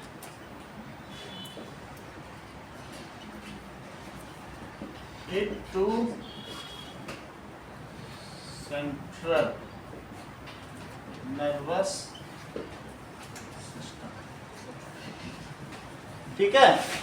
for processing and the dispatch of command, फिर वो कमांड भेजेगा। ऐसा जरूरी नहीं है कि हमारा ब्रेन बहुत इंटेलिजेंटली काम करता है। जहाँ कुछ चेंज इन एनवायरनमेंट है तब हम रिस्पॉन्ड करते हैं, और तुम उसको बोलो ब्रेन को हम सोफे पे बैठे बहुत अच्छा, क्या डिस्टर्ब ना करो, हमें और भी काम है, हम बैठे रहे हम सोफे पे घंटे भर से बैठ रहे हो, क्या वो तुम्हारे माइंड में सेंड भेज रहा है इन्फॉर्मेशन कि सीट पे बैठे हो? नहीं भेज रहा है, क्योंकि it is already pre occupied, बहुत इसके पास काम है।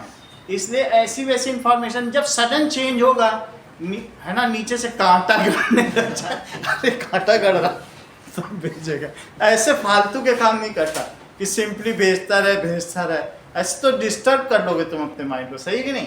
तो ये उन्हीं सूचनाओं का भी हमने तुमको पहली लाइन जब चैप्टर में आया तो क्या बताया, if sudden change in environment takes place then our body responds to it, and that is known as response to stimuli. बोलो बात समझ आएगी ना? सडन चेंज की बात होती है, लगातार नहीं भेजी जाती ना, ब्रेन के पास कितने सारे काम हैं। सर अगर हम किसी चीज़ को हाथ लगाते हैं वो चुभती है तो हम हाथ अगर हम हाथ लगा रहे हैं और कुछ चेंज नहीं हो रहा तो फिर वो माइंड को बताएगा भी नहीं। हम ऐसे खड़े हैं, अरे हम किसी पे हाथ रखे थे तो ऐसा कुछ भी नहीं है, लेकिन अगर वहाँ पर कुछ हो रहा है जो हमारी बॉडी पे, our life is at stake, कुछ भी हो जाए, हाँ सर कौन सा रिसेप्टर होगा? हाँ कौन सा रिसेप्टर? क्या चीज़, कौन सा रिसेप्टर होगा? किस चीज़ पे? जैसे थर्मो तो हीट के लिए। हाँ वही है, थर्मो ही है, टेम्परेचर से ही तो हम लोग सेंस करते हैं। हाँ इन्हीं सबसे आ जाएगा पेन, जब ज़्यादा अमाउंट ऑफ करंट होगी तो होगा। बोलो बात समझ में आ गई? अब जरा देखिए कि अगली बात क्या है, तो पेरिफेरल नर्वस सिस्टम में ये काम होगा जो हमारी पूरी बॉडी में है। अब उसका पहला क्या है, बोलो ऑटोनॉमस नर्वस सिस्टम। पहली बात क्या है, ऑटोनॉमिक नर्वस सिस्टम। तो ये पेरिफेरल नर्वस सिस्टम का पार्ट है, ये पेरिफेरल नर्वस सिस्टम का part, autonomic. When we respond intelligently, intelligently का मतलब है by process of thinking, process of thinking, complex process of, then such, इसको ऑटोनॉमिक नहीं कहेंगे। रिस्पॉन्ड बाई पासिंग, क्या करें बोलो, बाईपास कर दें, bypassing the complex process of thinking. Thinking को मैंने कॉम्प्लेक्स प्रोसेस को बाईपास कर दिया, थिंकिंग ना करना पड़े, अपने आप हो जाए जो काम। जैसे that is changing the size of प्यूपिल, उसमें क्या कोई थिंकिंग इन्वॉल्व है?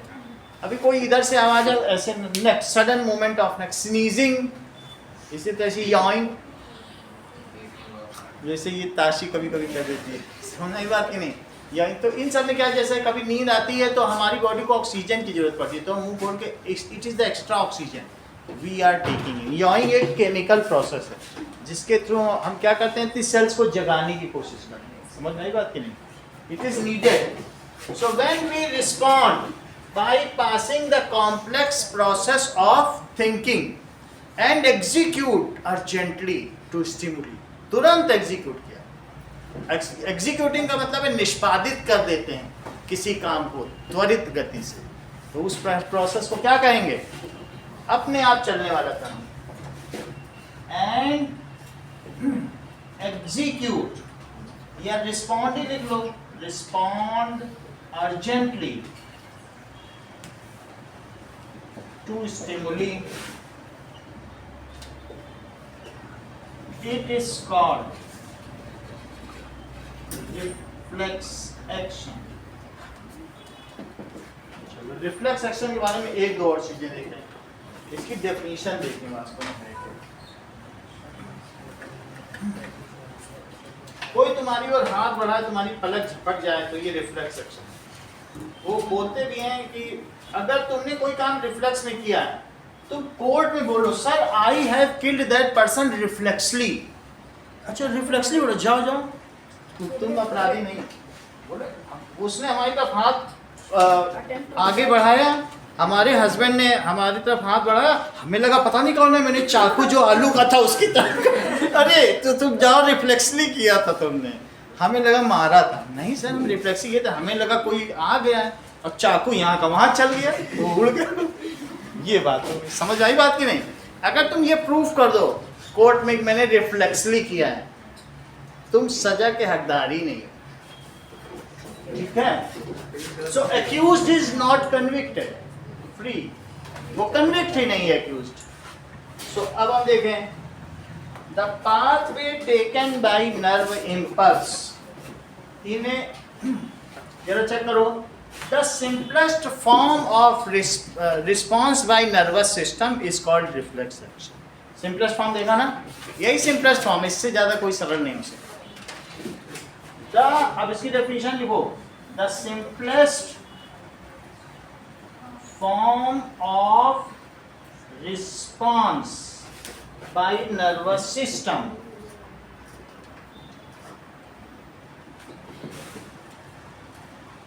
is reflex action. Okay, now it is performed automatically, अपने आप हो जाता है स्वतः, तुम्हें बाद में पता चलता है अरे heat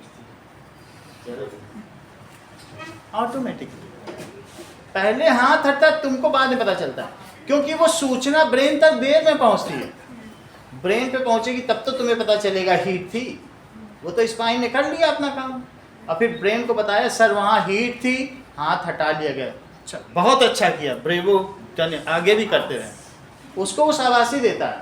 and regulates the authority, he has regulated, brain has regulated, उसने ये जो है मतलब चीज़ें उसको दे रखी, रेगुलेटरी अथॉरिटी, समझ आई बात कि नहीं?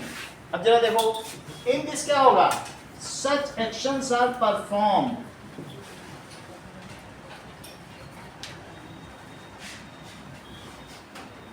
ऑटोमेटिकली, इसीलिए तो इसे ऑटोनॉमस कहा है, automatically.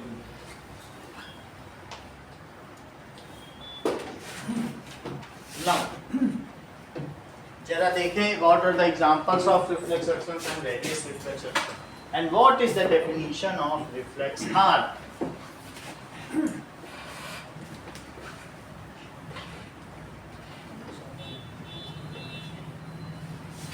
Okay, example is yawning,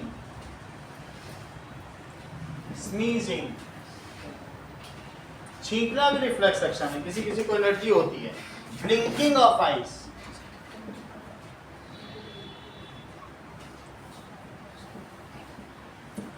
reflex action हो जाएगा। Okay, these are all reflex action, that is size of pupil भी कंट्रोल हो जाता है अपने आप ऑटोनोमस। ओके, द पाथवे, अब ये लिखो रिफ्लेक्स एक्शन है, ये चीज, ये जो ऊपर की चित्र बना हुआ है, कफिंग, छींक भी आ जाती है ना किसी किसी को,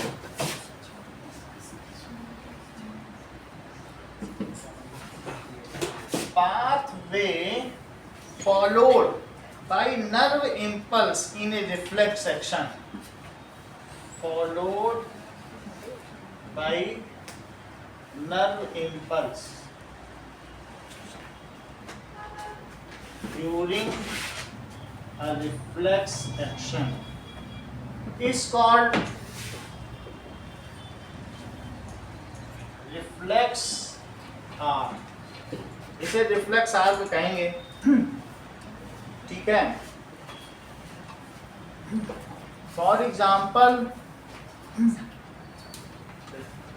lifting hands after touching a hot plate, lifting hand after touching a hot plate. Reflex action में क्या होता है, that is procedure, how it takes place. Question पूछा जाता है हाउ रिफ्लेक्स एक्शन, जैसे 3 नंबर का क्वेश्चन, देखिए as soon as, ठीक है, how reflex action takes place when we touch a hot plate, ऐसे क्वेश्चन पूछा जाएगा। when we see a bright light, उस तरीके के क्वेश्चन ऐसे बहुत कुछ लिखना पड़ेगा। this when we touch a hot plate, अब देखो, as soon as we touch hot plate,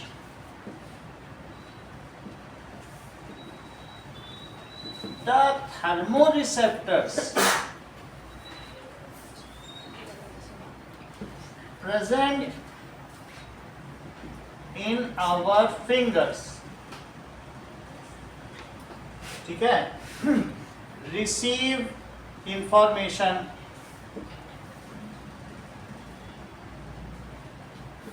from stimuli, तो हमें उस स्टिमुली के लिए निगेटिव रिस्पॉन्स करना होगा ना, हाथ हटाना पड़ेगा। So receive information from stimuli and transfer it into electrical impulse, ठीक है, ट्रांसफर इट टू, आप ये लिख सकते हैं, to sensory neuron and transfer it, उसमें भी वही काम होगा, वो केमिकल मैसेंजर न्यूरॉन्स वाला होगा, फिर उसके अंदर वो इलेक्ट्रिक चलेगी ना, बाहर से थोड़ी चलेगी नहीं, and transfer it to sensory neuron. Okay, now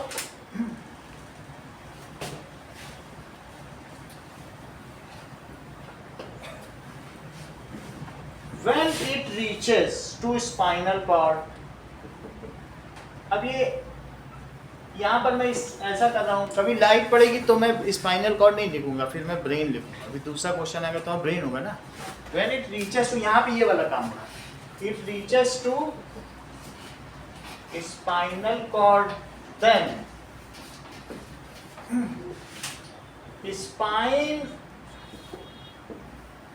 spine क्या करेगी, transmit it to motor neuron via relay neuron, bypassing, ये लैंग्वेज इंपॉर्टेंट है, bypassing the complex process of thinking, क्या करेगा, बाईपास कर देगा ना, उसको ट्रांसमिट तो कर दिया ना, transmit it to motor neuron via relay neuron. और क्या चीज उसने बाईपास किया, bypassing the complex process of thinking, ठीक है। There is a prepared message for such situations which is transmitted, prepared message, कोई कमांड बनाया नहीं गया उस समय पहले से। There is a prepared message for such situation, इसके लिए होता है, ठीक है ना, which is sent to effector muscle, वो effector muscle को किसने भेजी है, by motor neuron। effector muscle contracts, effector muscle क्या करेगी, सिकुड़ जाएगी, and hand is lifted, later on spinal cord informs this complete scenario to brain, now brain regularize it। जैसे तुम छुट्टी से बंक कर जाओ, अब इस मतलब ऐसा कोई छुट्टी चल जाए, प्रिंसिपल को ना बताओ, और फिर बाद में आप प्रिंसिपल में कहाँ गए थे, sir this is my application please regularise it, मुझको मुख्य धारा में ले लीजिए सर, बहुत सिचुएशन हो गई थी मेरी, ठीक है, तो वो रेगुलराइज कर देंगे। अगर तुम एप्लीकेशन दिए बिना चले जाते हो तो बाद में भी एप्लीकेशन दे सकते हो, उसको कहते हैं रेगुलराइजेशन, तुरंत ना दी जाए। एक होता है रेगुलर वर्क, और जब तुम सुनो, जब इरेगुलर वर्क करोगे तो तुम्हें रेगुलराइज कराना पड़ेगा, इरेगुलर वर्क, तो इसने इरेगुलर अच्छा काम तो नहीं किया ना, तो इसे regularise. Send this information to brain for regularisation. Sir please regularise, okay it is regularised. ये सेंटेंस लिखना है आप। चलिए, तो motor neuron which is send to, now क्या होगा बताइए, एफेक्टर मसल क्या होगी, एफेक्टर मसल कॉन्ट्रैक्ट्स एंड वो कॉन्ट्रैक्ट करेगी एंड हैंड इज लिफ्टेड। ऐसा हार्मोन के थ्रू होगा, ठीक है, अभी हार्मोन वाले चिप में आएंगे तो बता देंगे। It is all done by heart, ठीक है। फिर नर्व्स का काम इसलिए इसमें बताया and hand is lifted later on complete situation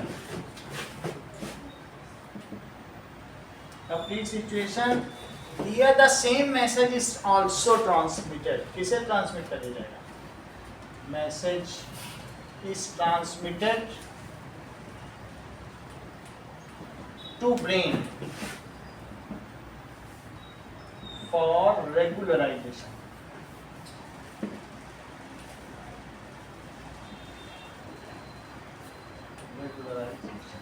ठीक है। Now brain acknowledges the message and the action taken, दोनों चीज कर लेगा ना। क्या क्या था, brain acknowledge the message and action taken. अब ब्रेन का काम है कि ब्रेन कहे ठीक है इसको रखो स्टोरेज में, अब आगे से यहाँ न जाना, वो आगे कहता अरे वहाँ की बहुत आग होगी, वहाँ नहीं जाएगी। अब उसके माइंड में आ गया। अगर वो ब्रेन के काम की चीज़ है तो अपने दोस्त से बात करते समय उधर हाथ नहीं रखेगा, और वो कहेगा कोई बात नहीं तो जरा देर करता, तो रख लेगा, फिर से रख लेगा। वो चीज़ है, ब्रेन की मर्जी है, वो स्टोरेज सेल में डालता है ये सोचता जाने दो, ब्रेन की मर्जी ना। लेकिन तुमने उसे बता दिया, बोलो बात समझ में आ गई कि नहीं, इतना ही रखो। ये छोटा चैप्टर है, जहाँ तक है कल खत्म ही हो जाए, बहुत बड़ा चैप्टर नहीं है।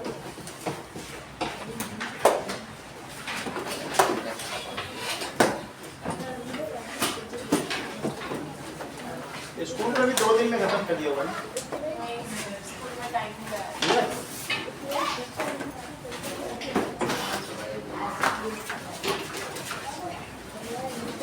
Yes.